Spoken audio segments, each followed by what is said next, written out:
Do you have your prostate checked? I'm not checking your prostate. When we had to examine that male guy in school. All right, honey. All right, honey. We didn't learn that. I'm so glad.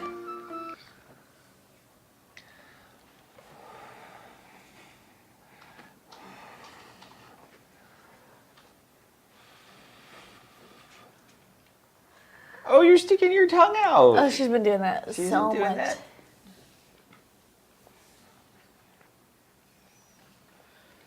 We are live to you guys. We're live? Yeah. Oh, hi. Hey, everybody. I guess I should stop playing with the chair. Welcome to Burnout Box, Season 2, Episode... 32, right? Haha. This is the one thing I do right ever. Me, Rebecca, and Indigo, as usual. And some miscellaneous parts on the table here. So, this is the first normal week we've had in a while. Yeah. Last week we had a hurricane It and a wasn't holiday. I still managed to mess it up. I was here yesterday instead of Monday. And yeah, our schedules move around quite a bit. And being business owners, evenings, weekends, whenever we can get the work done often happens. Because we can always make more work. Yes, and you can create the 30-hour day as well. Anyways, that's another story. So the GT500 is a hot topic because you can build one online now. We've been playing around with that configurator a little bit. I think everybody basically options one out to $100,000 and then posts on Facebook about it. That seems to be... It's too expensive. the current trend in the Mustang world. You know, I haven't been on Facebook much recently, so I haven't seen too much of that. Are they doing the same thing on Instagram? I did go on Instagram earlier, but I was on my personal page, and they don't send me a bunch of Mustang stuff. I don't. If I'm on Rebecca Starkey Racing, you guys can follow me there. You can. I get a ton of Mustang stuff, but I haven't even been on Instagram all that much, and so a little bit that I did see was not Mustang specific. It is like starting to cool off a little bit in Florida, so we're looking forward back to getting back into the racing mode because it's just been too hot to race. It has been too hot to race. I feel for you, you guys taking Chucky out to the track, I was gonna say. dodging the rain, and if it doesn't rain, sweating You know your what? butt off. I should wait till it gets nice and cool, then drive Chucky, and it'll make me look really good. You couldn't drive Chucky last season because you were pregnant most of the time they were racing Chucky. So I was I've driving never Chucky. driven Chucky on the track. I think I might know how. I think you'll do all right. Yeah, maybe. Maybe not. We'll see. You know, it's funny story that I can't really repeat. Anyways, we won't go there. Yeah, we Topic shouldn't. of conversation around the office, but anyways, so we're always we're working on lots of new stuff at VMP. 1819 supercharger kit's coming along well. The new manifold's coming along well. Matt from MFP is actually going to be here in Florida this weekend, so we're going to hang out with him. We might do a little video talking about stuff. We'll see. Let us know if you're interested in us doing a video with Matt from MFP. Yeah, what do you want to hear Matt talk about? About his manifold, his crank support, any of the other stuff that MFP makes and VMP sells. So, yeah. Are we getting any questions in, Carrie?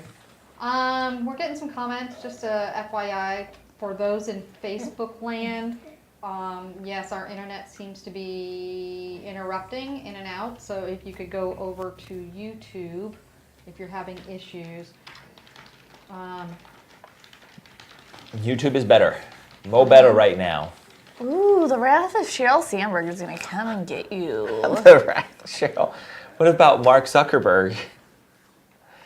I mean, Mark could come and get you too. Yeah. I just picked Cheryl. I didn't want to. Cheryl and Mark are going to come and get you. Okay, together. Perfect. Saying bad things about them on their thing. Sorry, I wasn't interrupting. I was just Okay. talking. So, We are actually doing Black Friday sale planning at VMP, and a little bonus for some of our fans and our people that are watching the show. We are talking about Black Friday installation specials that you can purchase and then schedule throughout the rest of this year and into next year. So if there's anything that, not only parts that you want to see put on special for Black Friday, but parts plus installation, drop a note in the comments and let us know what you're interested in. So you can put the black color on.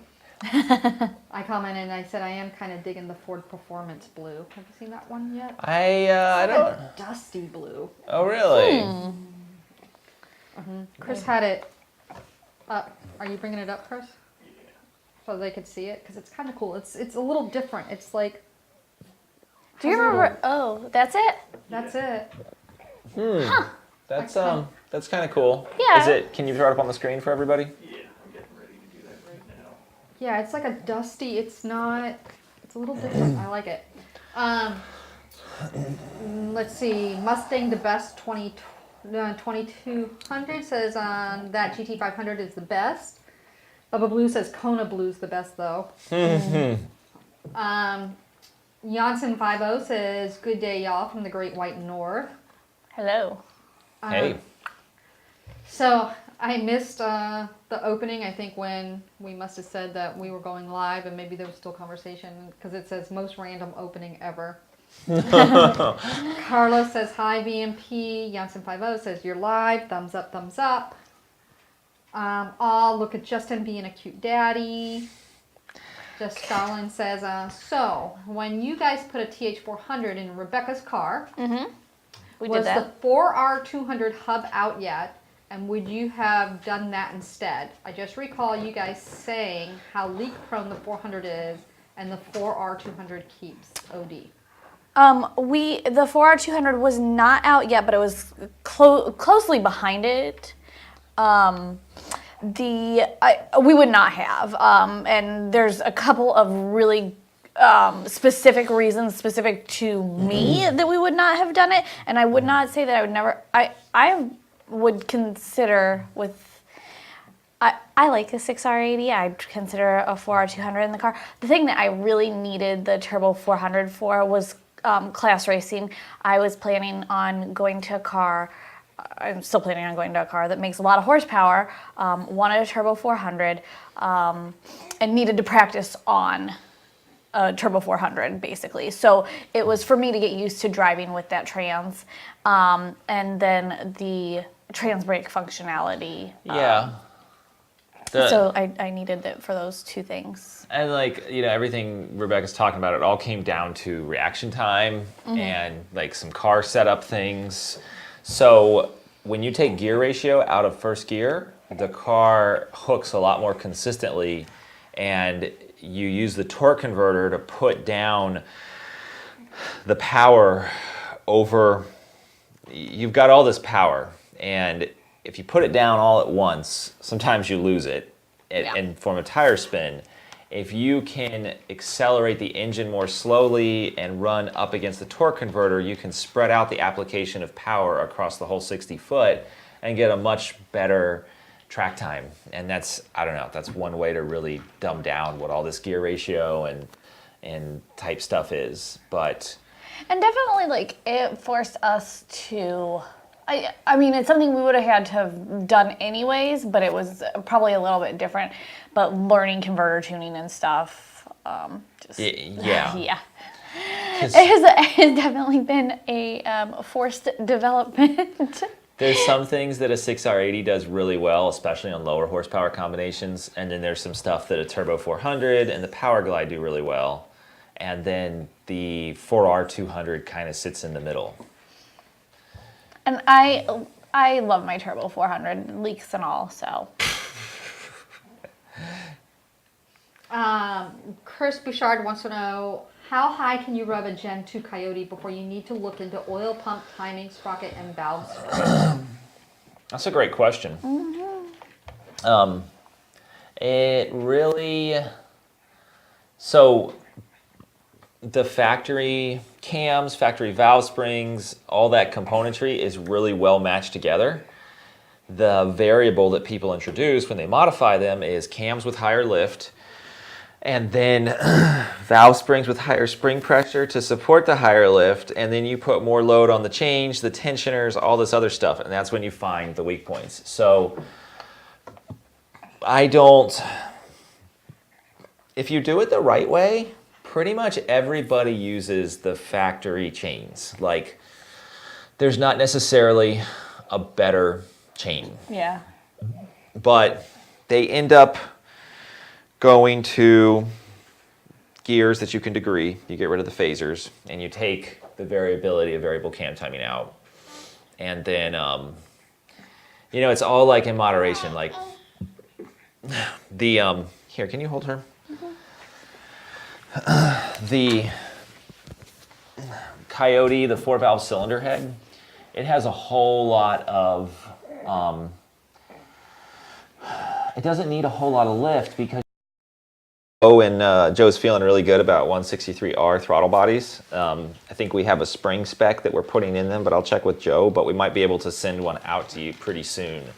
So I was just thinking of things that we've talked about on past live shows, starting to come to fruition, starting to launch the new line of VMP monoblade throttle bodies, so that is very much on the horizon. We've lost some development time frames due to holidays and then hurricanes and just other stuff, but yeah. So Rebecca, are you going to take Chucky out on his first 10-second pass? And Justin, come on, get in there and spray Chucky down. Nobody's asked me to drive Chucky, so. No, well, he was just asking you to drive Chucky. Nobody that owns Chucky has asked me to drive Chucky. Nobody at VMP has asked you to drive Chucky. I would love for you to drive Chucky sometime. I mean, the crew at VMP has a lot of fun with Chucky, so I don't know. It's just kind of taken on a life of its own. Matt's been racing Chucky lately, right? Mm-hmm. So, yeah. But if Rebecca wants to take Chucky out and wants to run Chucky, by all means. No one is here to say no to Rebecca running Chucky. Really, Rebecca's race car, her 2011 race car, is on the lift now. And It's making baby steps. we actually put in a lift around the car. We didn't God, have that to makes me move feel the so car. bad. So I have some pictures too that you can share on your Instagram. So Chris took a picture of me cleaning the car. Took pictures of me cleaning the car. So that's really what Rebecca needs to be working on, rather than going to the track with Chucky. Rebecca does what she wants. Before we take more parts off the 11 car to put on Chucky. I don't know that there's any parts left. You guys are gonna start taking stealing my racing suit out of it and stuff. Who's gonna wear that? Matt. Oh, yeah. It'd be a little tight, but The visuals. After Rod the Great Bowman says, is that the new 26 TVS? 2.6 TVS. that is a VMP Gen 3R. Yeah. That So has it's the new. been hanging out here. So yeah. Let's see here. So there's some issues with video. So people are talking that they're having some issues with the videos going in and out. But it sounds like they can still hear the audio pretty well. It looks like it might be back up over on Chris's. I see it. We know, guys, we're doing whatever we can to try to resolve it. Chris is monitoring it very closely. A lot of traffic on the internet today. Stop and go traffic. Venomous Garage says, currently have a Gen 2 tuned by VMP.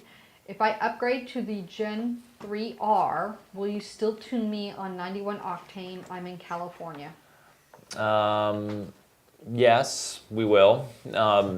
Talk with us about pulley combinations. I mean, it's going to be an 88 or a 92 on a Coyote car. On a GT500, it's going to be a 28, 27.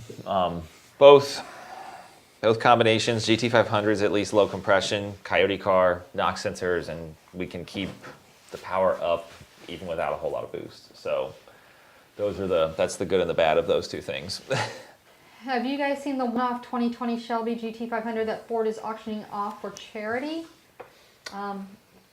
Chris M is saying that he loves the color. It's called Venom, which is a dark gray color. I have not seen it. I saw something about it. I know, like Ford's doing a really good job of releasing different tidbits about that car. At first, I thought you were talking about the engineered and development car that they nicknamed, because we actually saw that car at Carlisle and saw. I don't think you saw it. I didn't because I never left the booth. Yeah, Rebecca was working the whole time at Carlisle, and I kind of wandered off at a few points. Getting hugs from people. So, Oh yeah.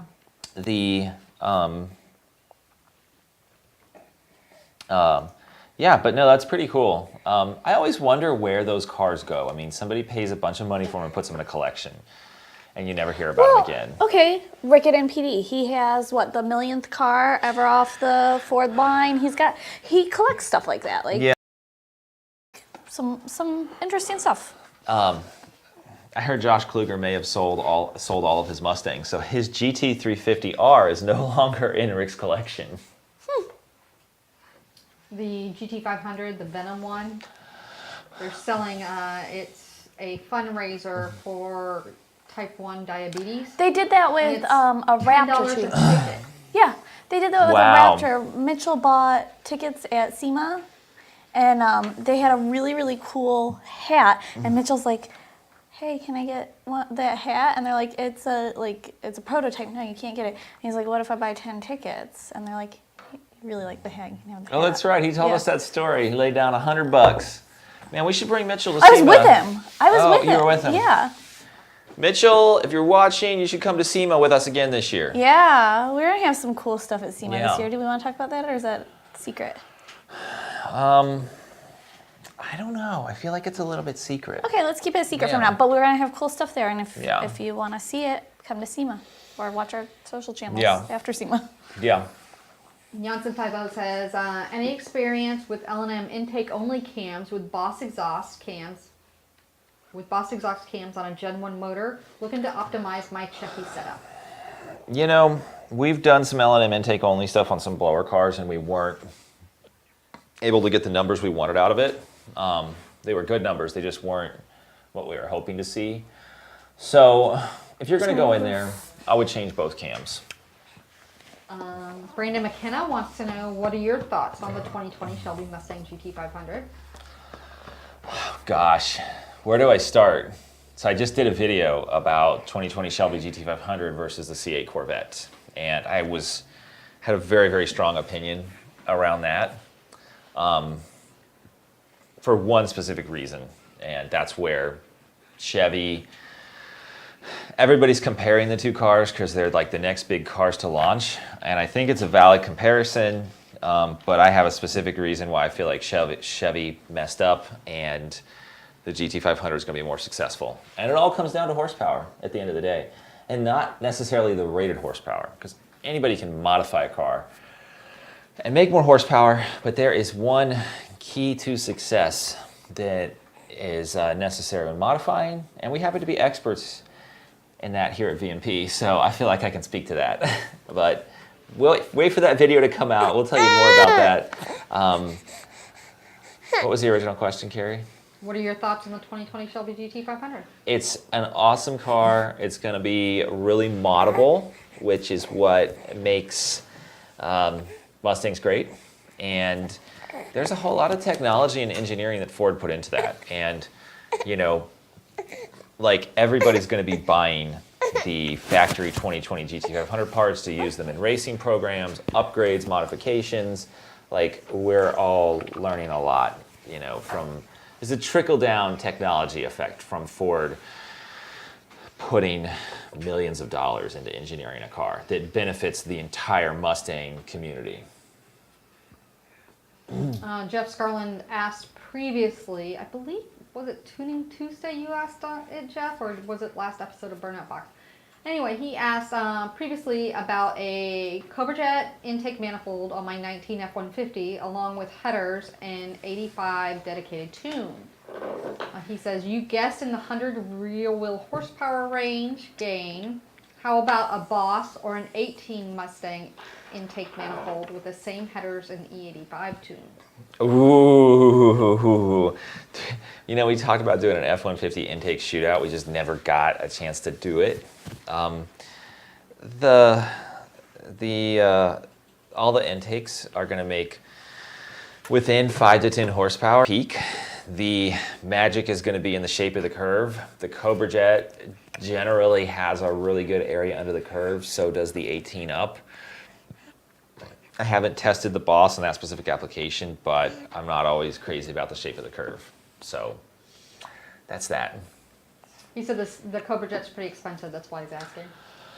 I mean, the 18 is really the winner, and even the Boss at its price point sometimes too. So.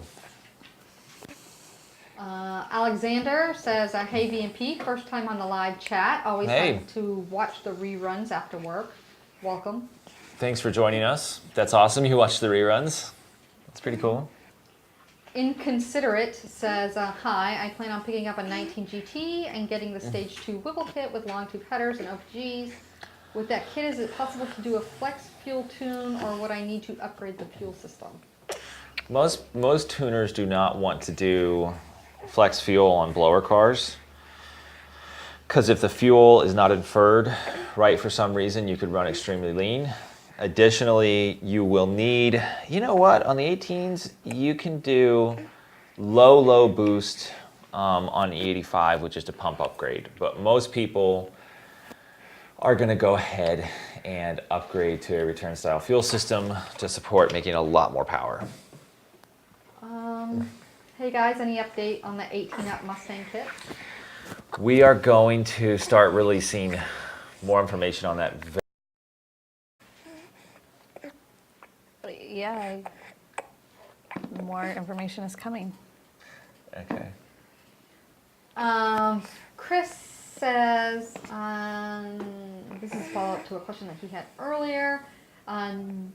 Do I need any hardware updates to turn a naturally aspirated Gen 2 8500 RPM? Go ahead.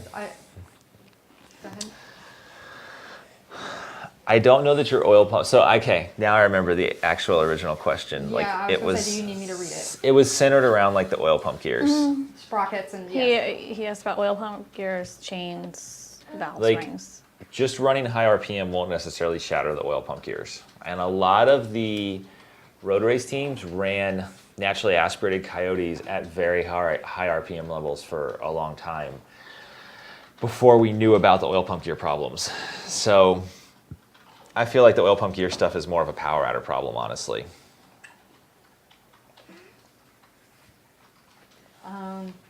So Ryan says you guys need to work with Celine and get them running your blower.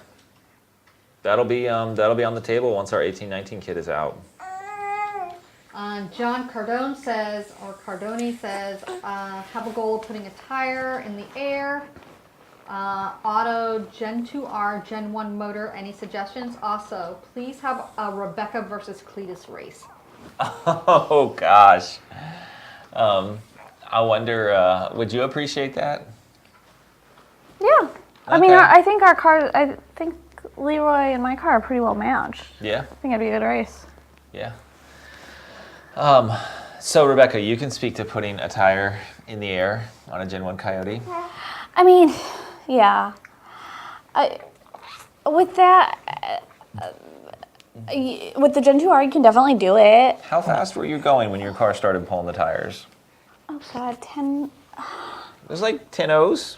But I think I want to say 10. Yeah, probably 10 O's, between 10.2, 10.0. We were back when Randy ran Orlando Speed World. I'm pretty sure I remember us being at the track and him saying, "Yeah, the left front just barely got air." Yeah, I remember you being up in the tower and you guys could see under light underneath the tires. Yeah.